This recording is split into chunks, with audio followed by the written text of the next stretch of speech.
The shadow of the Bellows family has loomed large in the small town of Mill Valley for generations. It's in a mansion that young Sarah Bellows turns her tortured life and horrible secrets into a series of scary stories. These terrifying tales soon have a way of becoming all too real for a group of unsuspecting teens who stumble upon Sarah's spooky home. Hello, listeners, and welcome to Spooky Time with Mike and Mindy. Hi, spookers. Hi, everyone. It's time. It is time. Yeah. It's been months in the making. Yeah. I'm excited. We are finally going to go see Scary Stories to Tell in the Dark. Mm-hmm. I've been waiting for this. I know. I actually read. And for those of you that don't know me, I don't read. It's true. He doesn't read. He didn't even read Harry Potter. I had to, make it happen. I did read Harry Potter once, and I have done audiobooks ever since. But reading is a challenge for me. Not that I can't read. I can't sit still. Yeah. So I actually did the work. Yep. This. You guys know we did. Exactly. Yeah. So this movie comes out August 9th, 2019. It's rated PG-13, and it's 1 hour and 51 minutes. And it looks scary AF. What do you think, Mike? It would be scary as fire. Yeah, that's an inside joke. Yep. So, well, I think it is, yeah. I don't know what to expect because I feel like I've lived through, in my mind, the scariest things, right? Like, I've seen It, the remake of it, and that was really scary, right? Okay. And so, I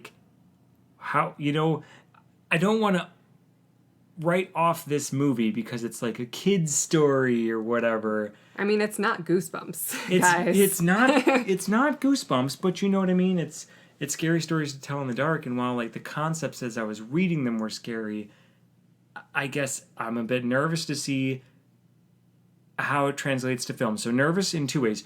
Nervous about, are they actually going to do it justice? And then nervous as in, what if they do? You know what I mean? See. What if they do do it justice and make it the way it needs to be? It's Guillermo del Toro. I know. All right. So more the latter, not the former. It's going I kind of know what I'm be in for. Horrifying in a PG-13 kind of way. But I feel like PG-13, movies that are actually scary, it's something that messes with you later. Like when you're not thinking about it, then you think about it. Like if you're dozing off to sleep or something.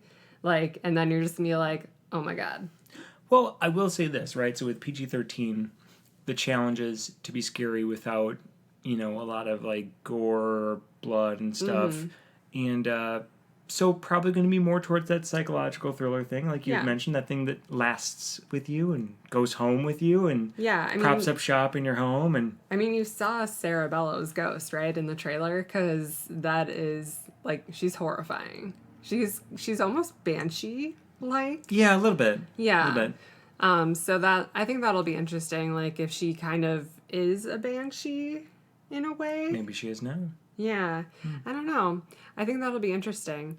Do you have any other thoughts on the trailer, specifically? The trailer specifically, I'm excited for it. Yeah. Yeah, I think I liked that with Harold, they just did a neck twitch. Yeah. He just did a twitch. Yeah, that was pretty horrifying. That's all they showed, is that he just moved. Yeah. I am a little concerned that they're going to overplay their hand with the gangly man a little bit. Yeah, I agree. I think that that's going to be pretty horrifying because, in the trailer, they have the dog just, barking at the fireplace. So if you listen to our first 3 parts, we had 3 different parts based off of all 3 of the books, where we actually read and talked about some of the stories. And just seeing the way that the dog is barking at the fireplace and knowing what's coming. Although I don't think they're going to have him reassemble in the story, which I feel is the scariest part. If he just comes down like Santa Claus, that's not nearly as scary to me.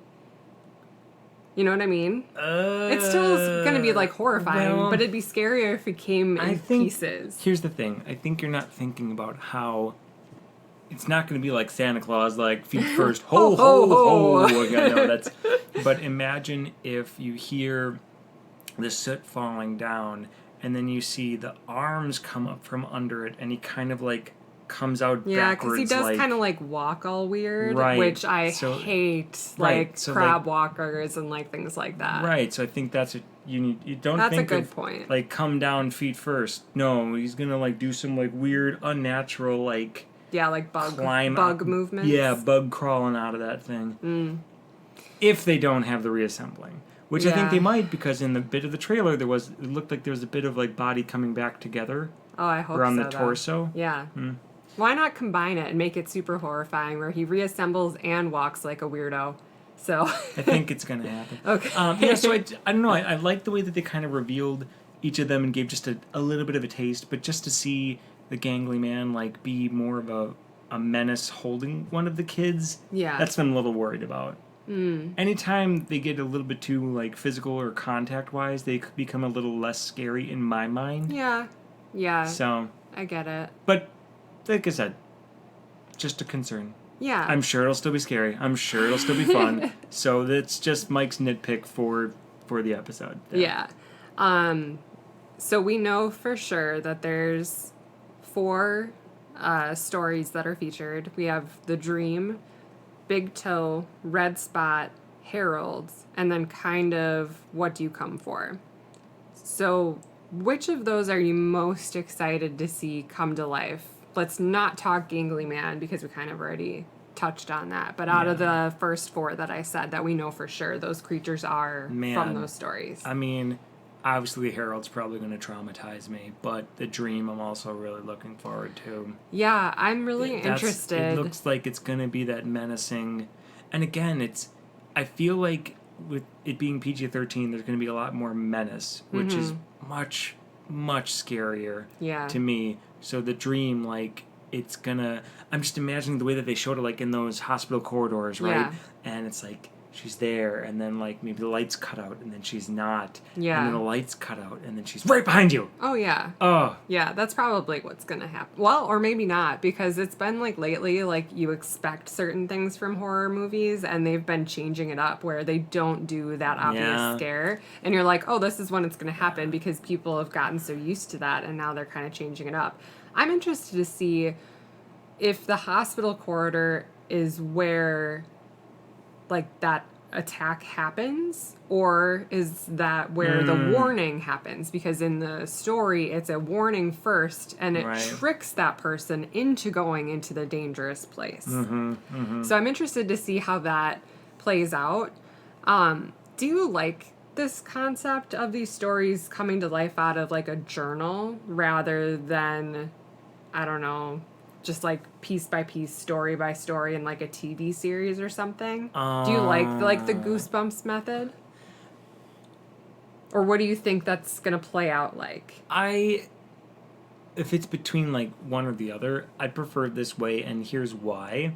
The stories are complete in and of themselves. But what you don't get is invested in the main characters. If you're going to have a movie that crams in 4 or 5 stories and you get like 15 to 20 minutes a piece. Yeah. You know what I mean? Yeah. It gives you a bit more time to get invested with everybody. Yeah, that makes sense. I understand what you're saying. I think, why not both? Why not this movie, but also then, like, what I would love to see would be... It's a TV series. A TV series, but an illustrated black and white sketch TV series. No. Yes. Nope. That is what I would want. Like a Netflix original series, and like it's actually like sketch drawings played out. Nope. I think that would be No. hella awesome. No. Okay. Well, no, I don't want it. No, I agree. It would be, but I don't want it because I want to be able to sleep at night. Yeah, but that would be so cool. Oh, no, I totally agree. Yeah. I guess out of those 4 that we mentioned, I'm most excited probably to see the Dream play out, but I'm also interested in Harold because, as we discussed in part 3 of our series, it just can't happen the way that the story happens. It just doesn't make sense for it to play out that way. Correct. So I'm interested to see how do they utilize that character. Is Harold like left at this farm or something, and then somebody brings them back to like the family farm and they don't know about it? Or are they going to have them make a scarecrow and be super rude to it? Or like, how does it all work? Or is it just going to magically be there? We don't know why, and it scares the crap out of everybody. My theory Yeah. is that they have to walk by a farm to go back or forth to school. Oh, and they like, probably like toss stones at them or say like, "You're old." sure, You like know? it's a shortcut or something that they Yes. use every day, and they just don't even think Yep, about it. they don't even think about it, and they kind of like pay him no Interesting. mind, and then it'll be nighttime, and then he'll start to twitch, and then they'll turn their back, and then he won't be on the post, and then they'll run in the cornfield because obviously that's where you're going to be safe, and then you're going to hear the cornfield rustling about. Scarecrows are already in the cornfield.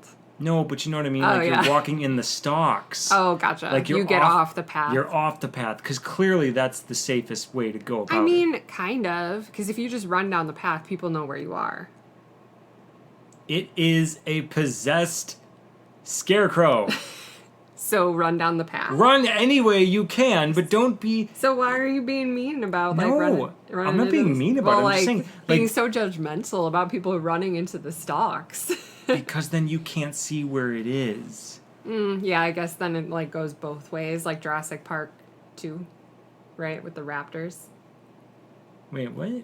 Right? Isn't that the second one where they go into a cornfield and the raptors are coming after them in the cornfield? Or is that the third one? Oh, I think I know what you're talking about. It's like the only thing I remember. It's the second one, and it was the tall grass. Yeah. Sorry, it's not a cornfield. It's okay, but yeah, that's Like the that. idea. Yeah, so not to be judgmental, but like, so okay, for survival planning for you, Mm-hmm. if you're ever in a cornfield, at least stay where you can see them because you know they're coming after you, right? Okay. And if you go into the stalks, you're not going to be able to follow them, and you won't know where they are. So you won't know if you should have turned left, should have turned right, should have stayed straight, should have double backed around. Huh. You're not going to know. Maybe I'll just play dead. Like with smaller bears, you just play dead, Smaller bears. right? Well, I don't know. How small of a bear? I know that there's different methods. Like, depending on the type of bear, you either play dead or, like, you run. You puff your chest out. And you're just like, "Rah!" And you yell No, at the bear. I don't think that's a solution. Pretty sure I would intimidate a bear into Anyways, do murdering you me. want to hear a fun fact that I read about spiders? Something tells me I'm about to hear one. Could this be about the red dot? It's red spot. Oh, jeez. Wait, where's the red dot? That's like a restaurant. Red right? dot, yeah. Never mind. And like a storage facility, I think. Yep. Anyway, so spiders, they actually don't have that egg laying structure, so they're not equipped to inject eggs into anything. But that doesn't mean they couldn't lay eggs on your face and then like stick them there and plaster them there to your face. But they would never actually be within your skin. Well, yeah, of course not. Yeah. Well, I thought that was really interesting. So, Oh, okay, yeah. Mr. apparently knows it all about spiders. Well, I just imagined that if it was a thing that would have happened, we would hear more about it rather than. I mean, an but like urban spiders legend. probably know that like it's not a safe place to lay eggs. Well, right. So if you So that follow, wouldn't If you happen. follow the logic of the reason that a creature is reproducing is to increase the likelihood Yeah. that its genes pass on, it Right. would not lay its eggs in a place where they would not be able Right. to survive. Yeah. Exactly. Exactly. Yeah. So that's what I'm just saying. It's interesting because they could lay them on your face, but they would never actually lay them in your face. Got it. So I don't know. We'll find out more when we go to the Spiders Alive exhibit at the museum that Mike doesn't want to go to, but we're definitely going. Hey, if you're not living out of your comfort zone, are you even living? No. All right. So you're ready to go see the movie? Man, I really hope I'm just kind of like making it out to be a bigger thing than it's going to be. But something tells me it is going to have those moments that will last just for a little bit. But I'm hoping it's going to be a fun ride overall.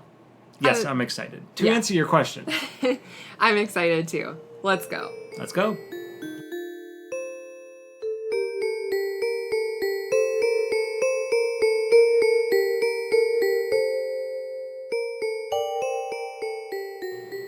Hello, We're back. we're back. So, spoilers for Scary Stories to Tell in the Dark going forward. Mm-hmm. What did you think? I was happy with the way they did it. Oh, okay. I wasn't expecting it to go the way that it did. Right. I knew there was going to need to be like a story that brought everything all together, Sure. but I didn't necessarily know that it was going to be as well connected as it ended up being. Yeah. Yeah. I mean, What were your thoughts? it definitely flowed. It all worked. I was really disappointed. Really? Yeah. What was your expectation? It just, I don't know, they just took like the 4 or 5 stories that they wanted to and morphed it into a thing to make it work for them, but it wasn't really like Scary Stories to Tell in the Dark. So, like, they had a story that they wanted to tell. Yeah. And then And they then picked they the ones. Picked a couple things to help tell the story that they wanted to tell. Yeah. Yeah, I don't think that. So, in other words, like, the Scary Stories to Tell in the Dark were the props Yeah. rather than the story. Or like the. I don't know, I can't remember the word, but like just like the plot devices or something. Is that what I'm thinking of?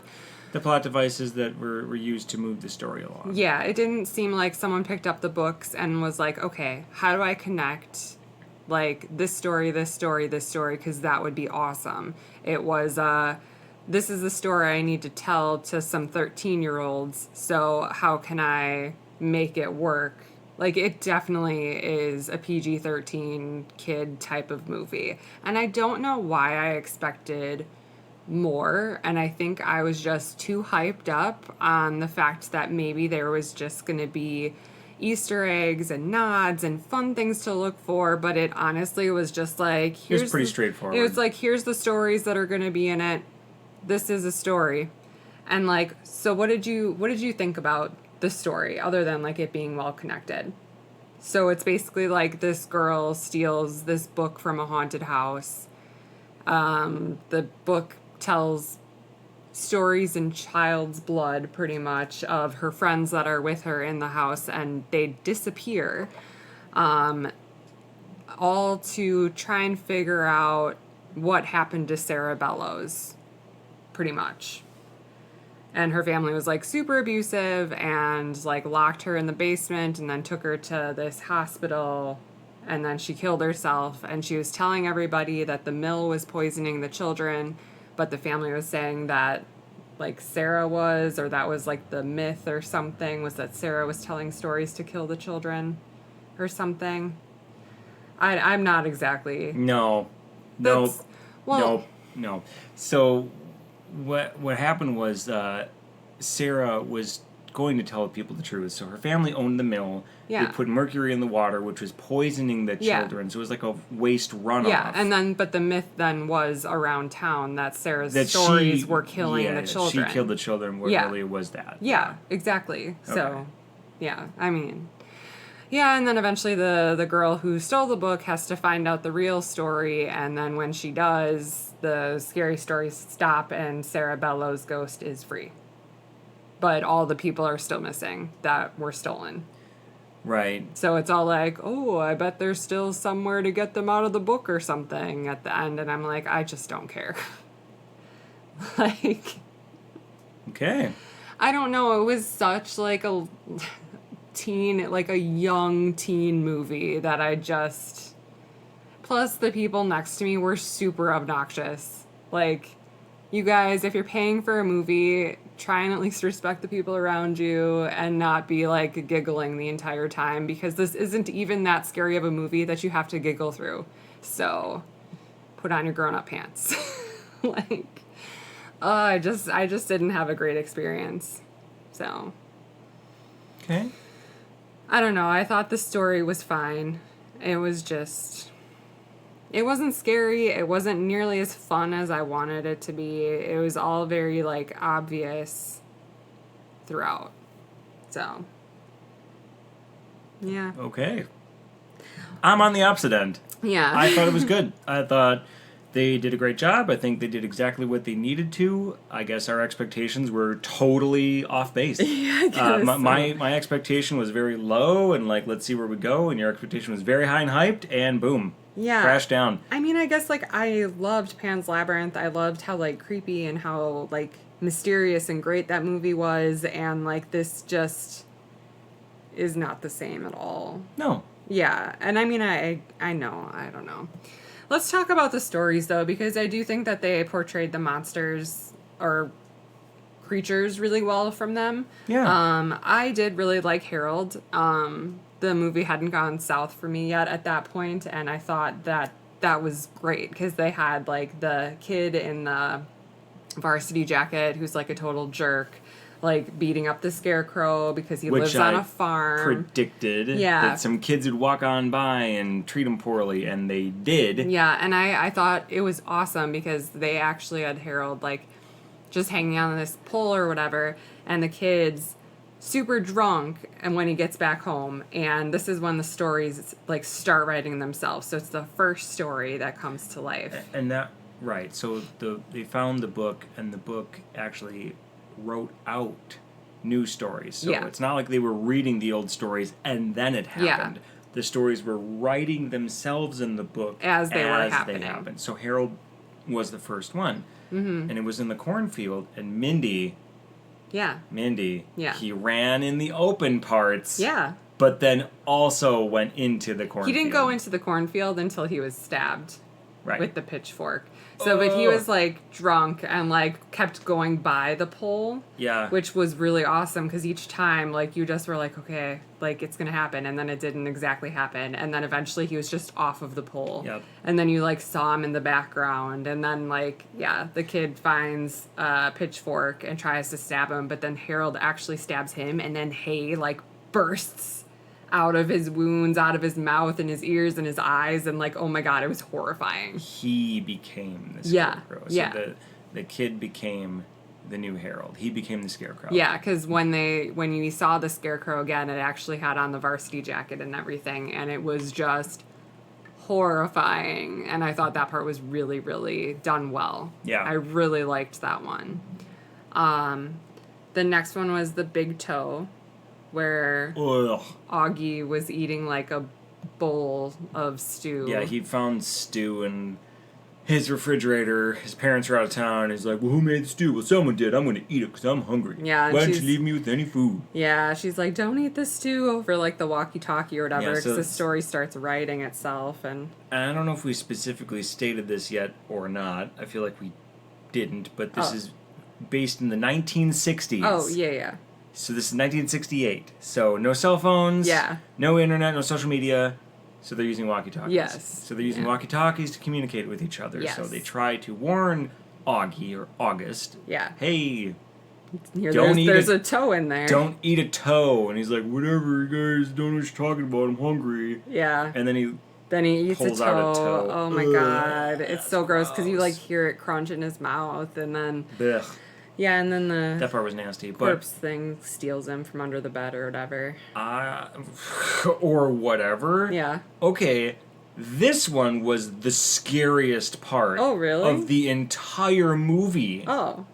I thought Harold was scarier. No, Okay. this was way scarier. All right. Well, No, this was way scarier. So, no, he hears it and then kind of sees it and goes into his room, and then he hides under his bed, and then the door creaks open, but nothing comes out of it. So he looks around, doesn't see anything, tries to come out of his bed, and then, like, oh, maybe it's over here. It's not there, and then all of a sudden, face! It's just right there, and it screams, and it just drags him away. Yeah. It just drags him, and he's just gone. It, like, drags him, like, the way that they did, like, the zoom out, like, he's getting pulled back, and the bed is so far away, but, man, that got me. Oh. That was, yeah, that would be traumatizing. Well, yeah, I mean, God. all of these would be traumatizing. No, I if know, they- but, like, okay, but that one specifically Oh. got me, Yeah, I yeah, guess is what I'm yeah. trying to say. Yeah, So, yeah. like, they just, like, yank him, and, you know, the bed's up against the wall. Yeah. So all you see are just fingernails, scrapes, Like going into going like to the wall. into the what is it called? The thing around the floor. The little wood paneling, like you see because it's a wood floor up to like the wood paneling of the wall, and then like the scratches go all the way into like the crack, and it did look visually awesome and horrifying, but I just Okay, well.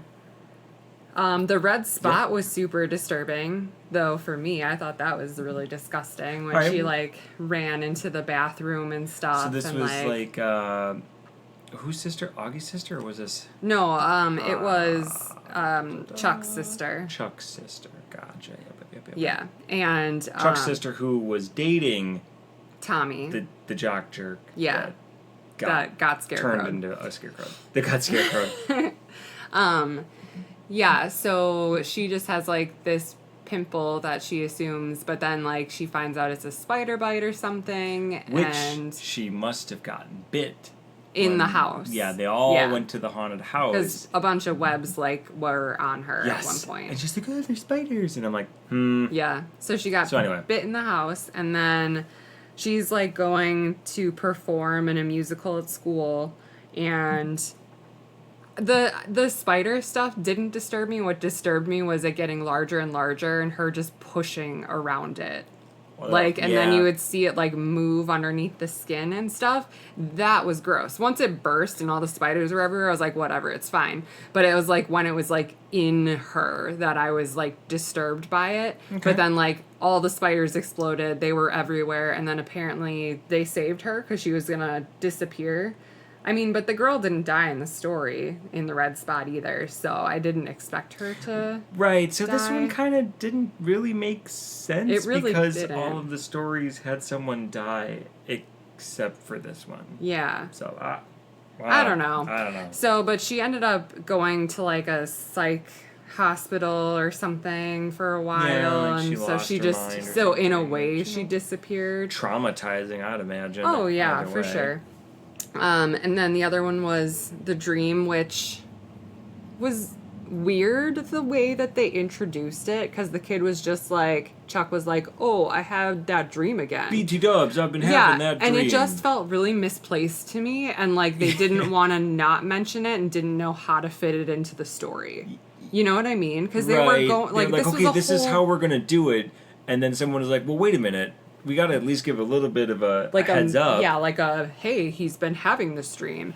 But, like, it just felt awkward the way they did that to me. Yeah, when he announced it, they were, like, going into this house. Yeah, they were to running to someone. go do something else that had nothing to do with anything. They, like, literally rang a doorbell. Oh, by the way. Yeah, it was weird and, like, just felt like they forgotten... could have presented it.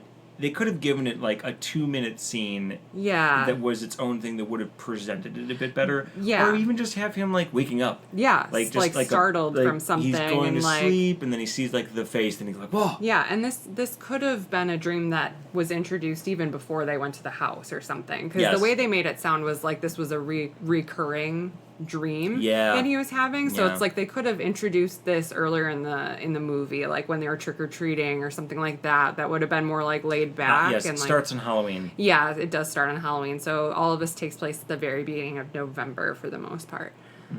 But yeah, so I did really enjoy the way they had the creature swallow Chuck whole in this, but like I don't know. I liked it right up until that. Yeah. I would have just been more satisfied if it just, like, cut to black. Yeah, I agree. So, like, he's in the hospital or whatever it was. They snuck into an insane asylum type of place because they needed to find out the history of Cerebello's. Yes. And he didn't want to go to the Red Room because it was named the Red Room, and his dream always happens in a red room. Yeah, so this was one where they pull the emergency, the alarms because people snuck in, and so they found out that those kids were there. Everything turned red. Everything turned red. Which I loved that. Yeah, and, like, he starts going down different corridors, and every corridor he goes down, there's the woman, the lady, the figure, the creature. And he just keeps going, and then it keeps getting closer. Eventually, like, they're all around him, closing in on him, and, like, Yeah. I don't know. I would have been fine if, like, they got so close, and then it just ended. It just like, or like it's just him screaming, and then it's like just showing a random red hallway with nothing happening, but like he's behind the camera screaming. Yeah, because it was just kind of like she just like hugged him, and then she's like, and now you're like melded in me. It was weird. It definitely was. I mean, that was a really, they built the suspense with it. And then they smushed them together. Just kind of smooshed them, and it's like, oh, she just wanted to protect him. Yeah, I feel like with these stories, that it's just better when some things aren't visually shown. Yeah, you don't always need to show everything to make it scary or creepy or get that's your why point just across. Having the sketches were plenty in the books, right? Because your mind does the rest. Yeah. So I don't know, and then. I guess they had to show him disappearing because they were showing all of them disappear. Then the next one was What Do You Come For? But it was called something else in the movie. What was it called? Dodie or something? Me Tai Dodie. Yeah. So I think maybe there's just a name change or something like that. But this was in the jail because they ended up getting caught by the cops, and he was like, oh, I don't believe you guys, I'm just gonna lock you both up for the night, because there was only 2 of them left at this point. And then it just starts writing a story to get rid of Ramon or whatever, right? Yeah. So yeah, Ramon would be the last one that was left. Well, besides the main character. Yes, the main character, Stella. Yeah. So they did do the thing where they dropped him in piece by piece. So, like, his head came out first, and then, like, all that stuff, which I really liked. I thought that was cool, because I did want that to happen for sure. Yeah. But he did not dance around. There was not much dancing going around. There's a lot of, like, creepy, weird, walking, twisty, turny stuff which going apparently all was, like, really done by a person who also is in, like... a bunch of stuff. A bunch of horror movies and stuff. Like, he was in It as, like, the creepy, skinny hobo person, and he was in some of the Insidious movies, and just, like, a bunch of things. And that one you hate from The Conjuring 2, from, like, the tent that comes out, the like, shadowy type guy. I'm trying to do motions. He doesn't know what I'm talking about. No, I don't. You don't? You were, like, horrified of that guy. Yeah, maybe it's... You've just blocked it. I don't know. I'm sure I know what you're talking about, but yeah, I can't. So, but like, now. he was doing all these like contortions and walking super like disgustingly and stuff. Yeah. And like, I thought that was done well, but it just kind of reminded me more of like a dog chasing someone rather than like a creature. Right. I don't know. Okay, I get it. Like, he was scary at first, but then I just kind of was like, eh. But the more exposure he had, the more screen time he had, the less he became scary. Yeah. Right. And that's kind of, I think, was more or less the central theme that we saw repeated again and again in this, is that the more you saw it, the less it was scary, but they Except kept for having Harold. it. Harold was scary the entire time. And the big toe creature was pretty horrifying the entire time. Harold was... But you didn't see the big screen. toe. You also didn't see the big toe creature nearly as much either. So, yeah. But this one, like the Jangly Man, like was very. He was just there too long. Yeah. And it was like how did he a car chase scene. Yeah, there's now he's chasing you through the house, and then he's doing this, and then he's doing that. Yeah. And there was just a lot of stuff they did with them that they really didn't need to do, that would have left them a bit scarier, and he had more of like a maniacal laughing wahaha. Yeah. When it would have been more creepy if he was just more like a silent type of or like just a like raspy. Yeah. Couldn't really vocalize because he's literally pulling himself together. Was just like yeah, exactly. Just sounds or something. But you know, again, trying to understand that it's scary stories to tell in the dark, kids books. Yeah. You know, so would I say it's scary for a kid? Yes. But us as seasoned, you know, air quotes, adults, sure, you know, that are have seen many horror movies, it fell short for us, but maybe we weren't the targeted audience. Right. Well, I think it was for people, like, parents taking their kids that were, like, maybe, like, early teens to go together to be like, these books used to scare me, kids. And then the kids are like, yeah, okay, Shut Dad, up, old man. whatever. Yeah. I think that was the main target audience for sure. I sidetracked us. Yeah, that's fine. The last story that they say is part of this is Haunted House, which we didn't really talk about. Because that one was just, I don't really think it qualifies. Kind of, but not really. Yeah. I mean, You're calling it like a haunted house story because it's a haunted house, which isn't the same thing. It's not, because the haunted house was with a priest Yeah. and a ghost coming up from the basement. Yeah. And sure, this was a house that was haunted by a female spirit coming out of a basement. Yeah, but it was not the same. But it wasn't I think it's same. a stretch, for sure. A bit. But that's the thing that I think we alluded to in the first half of this too, right? Is the challenge of how do you tie all of these very different stories together. Right. You know, I don't think it was ever going to be super cohesive. Right. But, you know. Yeah. So, but I did really like the end where they had, so Stella ended up, like, disappearing into the past of this house and experiencing the story of Sarah as a young child getting locked up in the basement and, like, all this stuff. Like, she literally became Sarah and was, like, chased around the house by her own family and, like, thrown in the basement and, like, all this stuff and tortured. And, like, I'm just, like, well, not, like, tortured, but, like, you know. Yeah, tormented. Yeah, and, like, to get her to have this full story, but in the whole same time, Ramon was getting chased around by the gangly man, and, like, they were in the same parts of the house and could kind of hear each other, but, like, didn't know. But couldn't see each other. Yeah, and they weren't, so, and I really did like that. I thought that was really cool. That they were in different realities, but in the same place. Yeah. Yeah, and then, I don't know, I wasn't really super impressed with Sarah Bellows. That whole big scream thing that you see in the trailer is literally, like, her leaving. Her, like, letting go of her rage and disappearing. And I thought she was going to be way more menacing. And she kind of was just like, thanks for telling my story, kid. And then, like, Peace. Screamed and left. Like, it was a little bit more than that and definitely a bit more scary-esque. But that's pretty much what happened.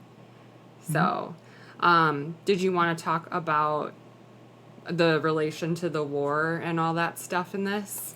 Oh, sure. Yeah, so That's it for stories. So, moving on. Peppered amongst all this, especially with the timeline. So, in 1968, it's on Halloween, and it takes place over a couple of days going into the start of November, which, you know, for those of us that are aware, every 2 years there is an election that happens, usually a couple days after Halloween, within a week or so.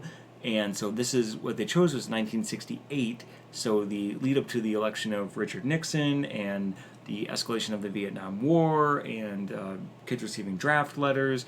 One of the kids was a draft dodger. So the time period was specifically chosen to be in the 60s during that era of turmoil and all that. So like kind of the horror movie happening with the real life horror happening of, you know, the young men getting sent off to go die and disappear. Yeah. Well, and Guillermo del Toro said, like, it's pretty much the end of, like, children that were innocent were, like, disappearing into the war. And so that kind of, like, is the whole reason for this story to happen. Which I think is really interesting. I'm just not a history person at all, so that all just, like, flies by me, pretty much. Yeah. Well, and that's another thing, too, where I get where they were going for it, but I think it speaks more so to people that lived through it. Yeah. You know, But that wasn't their target audience, it seems, either, from the way that the story was created. Right. So it just felt out of place. Right, yeah. And I'm all for, like, stories to have bigger meanings and stuff like that, but, like, none of this seemed to tie correctly. It just felt awkward every time they were like, and by the way, Nixon's getting elected. And I'm like, okay, cool. Like, it didn't make sense to me, especially because I'm not a history person. So I was just like, I don't understand why we're wasting time on this. Yeah.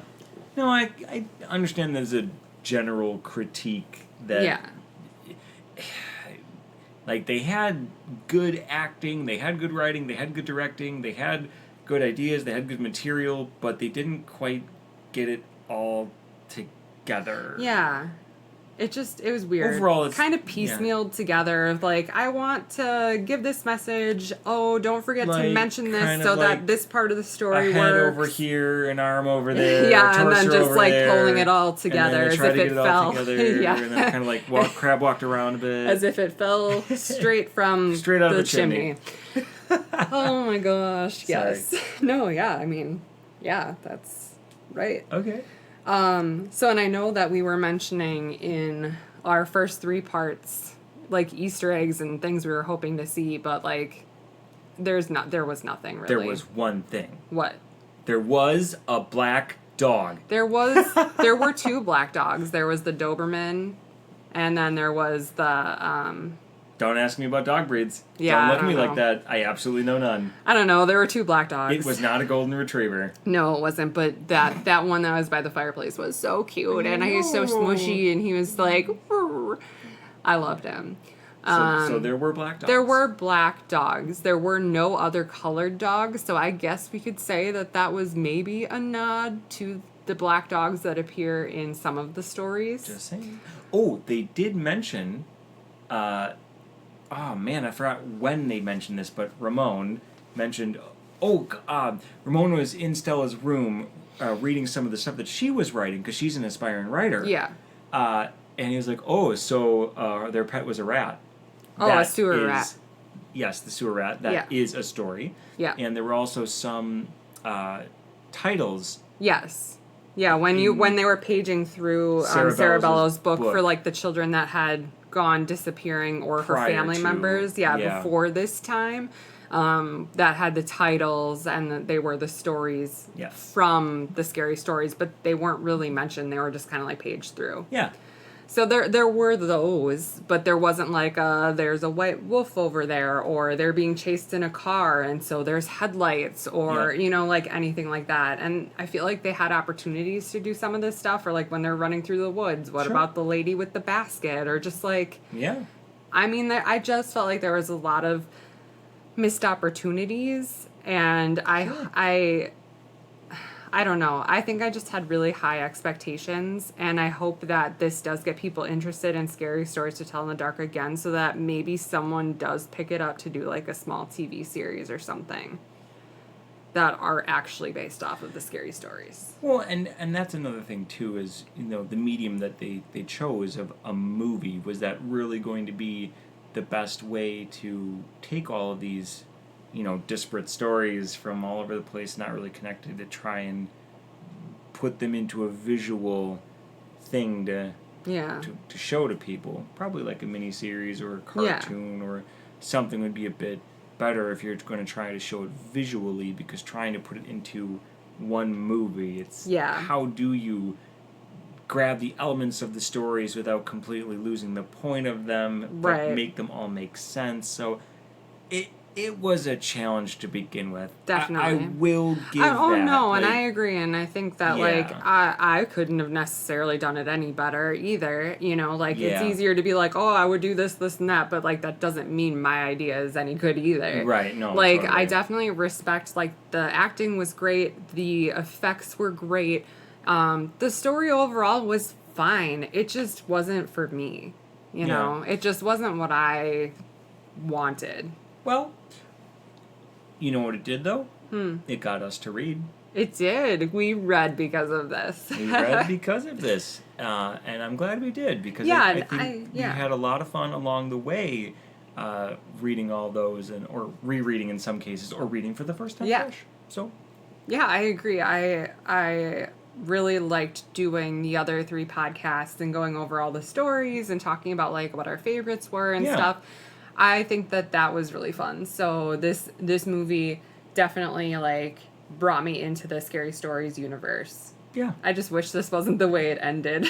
Yeah, well, you can just say it's the latest installment. Sure. Yeah, maybe they'll do a part something so that we can have a part 5. Yeah, maybe. Yeah. Yeah, maybe.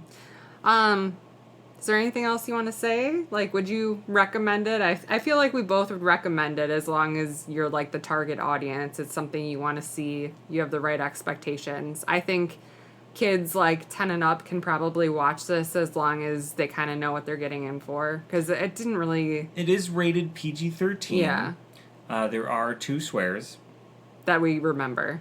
That I remember, and I think with PG-13 you can only get away with a certain number. Yeah. I don't know what it is anymore, but there were 2. So that was fine. I don't think anything got too gory, No. but if I'm thinking about when I was young, some of the scares are pretty scary. Yeah, I think the creatures So- are kind of scary, and like if Just be aware. if your kids can handle the trailer, they can definitely handle the movie, though, in my opinion. Yeah, Because I feel like the Yeah. trailer has all the big scares in it, anyways. for the most part. Yeah, yeah, For the most part. Yeah, I just... Honestly, just like lower the expectations, right? It's just going to be a good, fun time, and yeah, just enjoy it. I don't know. I thought it was fine. yeah, yeah. All right. I definitely so, would recommend go see it. If you're interested in scary stories or you've read them or it encourages you to read them, I thought they took a chance. They did the best they could do, and I think they succeeded for the most part for, again, the challenge of trying to Yeah. do this. One thing, I don't want to end all this without saying 2 more things. So Yeah, go ahead. So they did have Night of the Living Dead Yeah. playing at the drive-in. They did. That was cool. I like that. Yeah. I also did like how they set it up where they were going to pull the prank on the jock. So it started off in a lighthearted, fun way. I like that, going right into Night of the Living Dead. So I thought that was definitely put you into it right away. Another thing too is beforehand we did go to the movie theater bar, and I asked them to make me a drink, and they said, "What would you like?" I said, "Something spooky." Well, I'm we said, seeing yeah. Scary stories to tell in the dark. So they made me something tall and red, and they called it the Herald. Yeah. So Yeah, I shared a picture of that on Instagram and on our Twitter. So at Spooky Time with Mike and Mindy or at SpookyTimeMM on Twitter. And Marcus Theaters retweeted me. we famous. Yeah. So, but yeah, it was a really cool drink. It was a little fruity, but it was definitely fun. I love that they've been able to like accommodate us and they've been imaginative in our drink requests. They have been. The bartenders have been great, and I definitely say too, like, make me a thing. I know I'm being difficult. Yeah. We always tip well. It's fine. They like the challenge. They humor us. It's not one of those like, okay, buddy. Like, no, they appreciate it. They think it's fun. So yeah. I think that's part of the experience too. Yeah, for sure. Yeah. Yeah. All right. Well, that's it. For scary stories for now. I don't know. That ends it for now. Yeah. So I think read the books, see the movie. Yeah. I think why it's not? fun. Yeah, I agree. Now that I've kind of talked about it and been like, oh, whatever, my expectations were too high. I did have a good time watching it. You so.